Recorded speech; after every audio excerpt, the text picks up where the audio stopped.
ଦଧି ମାଛ ଗାଡ଼ିଆ ଆମର ଯୋଉ ଦାରୁ କ୍ଷେତ୍ର ବିଷୟରେ କିଛି କୁହନ୍ତୁ, ସଂକ୍ଷିପ୍ତରେ କିଛି କୁହନ୍ତୁ। ଦଧି ମାଛ 1996 ଏଠି ଆମର ଦାରୁ ଥିବାର ଚିହ୍ନ ସବୁ ଜଣା ପଡ଼ିଲା। ଲକ୍ଷଣ କଣ କହିବେ? ସିଏ ଦେଖିଲେ ବର୍ତ୍ତମାନ ଶଙ୍ଖ ଚକ୍ର ଗଦା ପଦ୍ମ ଏଥିରେ 42ଟା ଚିହ୍ନ ରହିଥିଲା। ତା ଭିତରେ ବି ଆହୁରି ଅନେକ ଚିହ୍ନ ଅଛି। ଫଳରେ ଦେଖିବା ବେଳେ ଏଇଟା ବିସ୍ତାର ଜଙ୍ଗଲ ହେଇକି ଥିଲା। ତେଣୁ ଏଥିରେ ସେଇ ଯୋଉ ଦାରୁ ବୃକ୍ଷ ଥିଲା ସେଥିରେ କୌଣସି କୀଟ ପତଙ୍ଗ ବି ବସିପାରନ୍ତି ନାହିଁ। ତେଣୁ ତା ପଛରେ ୟାକୁ ଦେଖି ମଶାଣୀ ମନ୍ଦିର ମଶାଣୀ ଥିଲା।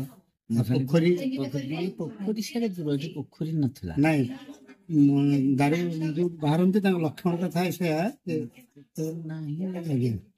ତେଣୁ ସେତେବେଳେ ଆଗରେ ପୋଖରୀ ଅଛି। ହଁ, ସେଠି ଯାଇକି ରହିକି ଦୂରରେ ଆଉ କଣ। ଏଇ ତା ପଛରେ ପୁରୀ ଏଠୁ ଆସିଲେ ଆମର ଦୈତାବତୀ ସବୁ ଆସିକି ଦେଖିଲେ ଯେ ପ୍ରକୃତ ଚିହ୍ନ ସବୁ ରହିଛି।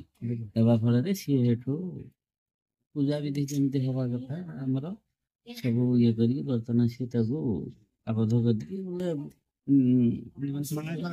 କେବେ ଆସିଲେ ସେଇ ତା ପୂର୍ବରୁ ସ୍ୱପ୍ନାବେଶ ହେଇଥିଲା ତ। ତେଣୁ ସେଠୁ ସେ ଆସିବା ପରେ ଦେଖିବା ପରେ ତାକୁ ଆଜ୍ଞାମାଳ ଦେଇକି ଧନ୍ଦା କରିକି ଗଲେ। ଥିବା ପରେ ପୁଣି ତାର ଇଏ ଦେଖିକି ଭଲ ଦିନ ଦେଖିକି ଏଠୁ ଆସିଲେ ତାକୁ ଇଏ ହେଲା କଣ କଟା ହେଲା। କଟା ଫଳରେ ଏଠୁ ପ୍ରଭୁ ଜଗନ୍ନାଥ ମୂର୍ତ୍ତି ଯୋଉ କଟା ହେଲା ସେଠିକି ଗଲେ। ଦାରୁ ଏଠୁ ଛେଦ ହେଇକି ଏଠୁ ଗଲେ। ତା ଆଉ ବାକି ଯାହା ଥିଲା ତାକୁ ଏଠି ବର୍ତ୍ତମାନ ଭିତରେ ସମାଧି ଦିଆ ହେଇଗଲା। ସମାଧି ଦବା ପରେ ଏଠି ଗୋଟିଏ ବୃକ୍ଷ ଉତ୍ପନ୍ନ ହେଇଛନ୍ତି। ଆଉ ଯୋଉ ଇଏ ରହେ ଯୋଉ ମୂର୍ତ୍ତି ସେଠିକି ଗଲେ ସେଇଥିରୁ ଅବଶ୍ୟ ଏଠି ମୂର୍ତ୍ତି ସ୍ଥାପନ କରାହେଲା। ତାପରେ ଟିକେ ପ୍ରଭୁଙ୍କର ତ ଦୁଇଟି ଦାରୁ ଯାଏ ସେଇ ଜାଗାରେ ଜଗନ୍ନାଥଙ୍କ ମୂର୍ତ୍ତି ସ୍ଥାପନ କରାଯାଇକି ସେଠାରେ ପୂଜା ପାଆନ୍ତି ସବୁ। କରିଥିଲେ ତାପରେ ଆସ୍ତେ ଆସ୍ତେ ପ୍ରଭୁଙ୍କ ଆଶୀର୍ବାଦ ସବୁ ମନ୍ଦିର ହେଲା। ପ୍ରଭୁଙ୍କର ବି ମଧ୍ୟ ଯଜ୍ଞ ହଉଛି କୋଉଠି ନା ବୈଶାଖ ମାସ ଏକାଦଶୀ ପର୍ଯ୍ୟନ୍ତ ଏଠି ହଉଛି। ତାପରେ ରଥଯାତ୍ରା ଠାକୁରଙ୍କର ଯେମିତି ବିଧି ମୁତାବକ ହବା କଥା ବି ସେ ଆଷାଢ଼ ମାସରେ ସେଇଠି ହଉଛି। ଆଉ ତାଙ୍କର ଯେତିକି ନୀତିକାନ୍ତି ବାର ମାସ ତା ଠାକୁରଙ୍କର କୋଉଟା ନୀତି ନାହିଁ କି 12 ମାସ 16 ପର୍ବ ସବୁ ଜିନିଷ ହିଁ କୋଉଟା ବି ଛାଡ଼ିବାର ନାହିଁ। କିନ୍ତୁ ସିଏ ବି ମଧ୍ୟ ସରକାରଙ୍କ ହାତକୁ ଦବା ପାଇଁ ଇଚ୍ଛୁକ ନୁହଁ। ତେଣୁ ପ୍ରଭୁଙ୍କ ବରାଦରେ ଆଗ ସୁଧା ହେଲା କି ଆସ୍ତେ ଆସ୍ତେ ବର୍ତ୍ତମାନ ଜଗନ୍ନାଥଙ୍କ ଆଶୀର୍ବାଦ ସବୁ ଚାଲିବ ଧୀରେ ଆଉ ପୁରା ଚାଲିଛି। ଆଉ କଣ ବାହାରୁ ମଧ୍ୟ ଆସୁଛନ୍ତି ମା ମାନେ ଏଠି ହବିଷ କରନ୍ତି। ହଁ, ମା ମାନେ ବି 3 ବର୍ଷ ଏଠି ହବିଷ କରୁଛନ୍ତି। ଏଠୁ ଯାଇକି କାଲି ଯାଇଥିଲେ ସବୁ ପୁରୀ ଦର୍ଶନ କରିକି ଆସିଲେ। 3 ବର୍ଷ କାଲି ତ ପ୍ରବଳ, ମୁଁ ଯାଇଥିଲି ପୁରୀରେ ପ୍ରବଳ ଭିଡ଼।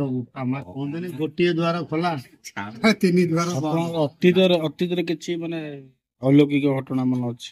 ଅତୀତର ଆଉ ଅଲୌକିକ ଘଟଣାଟା ଆମେ ଦେଖିନଥିଲୁ ଯେତେବେଳେ ଆମେ କଣ କହିପାରିବି? ସେ ବୁଢ଼ା ବାବୁ ଏ କଥାଟା ଅତୀତର କଥା କଣ ଗୋଟେ ଜିନିଷ ସ୍ୱପ୍ନ ଦେଖା ଠାକୁର। ତଥାପି ଆପଣଙ୍କର କିଛି ଅନୁଭୂତି ମାନେ ପୂଜା କରିବା ଭିତରେ କିଛି ଅନୁଭୂତି ଆପଣଙ୍କୁ ଅଛି? ସେମିତି ଲାଗିନି କିଛି ପ୍ରଭୁଙ୍କର? ହଁ, ନାଇଁ ମୁଁ ମଧ୍ୟ ଜଗନ୍ନାଥଙ୍କ କୃପାରୁ ମୋର ବି ମଧ୍ୟ ଗୋଟେ ବିପଦ ମଧ୍ୟ ଥିଲା। ପ୍ରଭୁ ବି ମଧ୍ୟ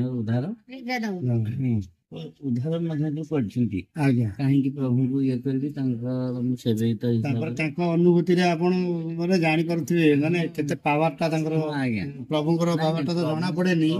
ଆଜ୍ଞା, ବଡ ଇଏ କଥା। ପ୍ରଭୁଙ୍କ ପାୱାର ଟା ଜଣା ପଡେନି ତାଙ୍କର, ସେ ସ୍ପିରିଚୁଆଲ ଟା ଆପଣ ଜାଣିପାରୁଥିବେ। ଆଜ୍ଞା, ଯୋଉ ମତେ ଯୋଉ ବିପତ୍ତିଟା ହେଇଥିଲା ତାହାକୁ ମୁଁ ଅନ୍ତରରେ ବର୍ତ୍ତମାନ ପ୍ରଭୁଙ୍କ ଉପରେ ଛାଡ଼ିଦେଲି। ଛାଡ଼ିଦେବା ଫଳରେ ପ୍ରଭୁ ମଧ୍ୟ ମତେ ସେଇଆଡେ ଇଏ କରିଛନ୍ତି। ପ୍ରଭୁ ଆପଣଙ୍କୁ ଭଲରେ ରଖିଛନ୍ତି। ପ୍ରଭୁଙ୍କର ଆଶୀର୍ବାଦ ଆପଣଙ୍କ ଉପରେ ସଦା ସର୍ବଦା ରହିଥାଉ ନା ନାଇଁ? ଧନ୍ୟବାଦ। ଏଇଭଳି ଲୀଳା ଲାଗିଥାଉ, ଶ୍ରୀକ୍ଷେତ୍ର ଲୀଳା ଲାଗିଥାଉ, ଦାରୁ ବ୍ରହ୍ମପୁତ୍ର ଲୀଳା ଲାଗିଥାଉ। ଜୟ ଜଗନ୍ନାଥ।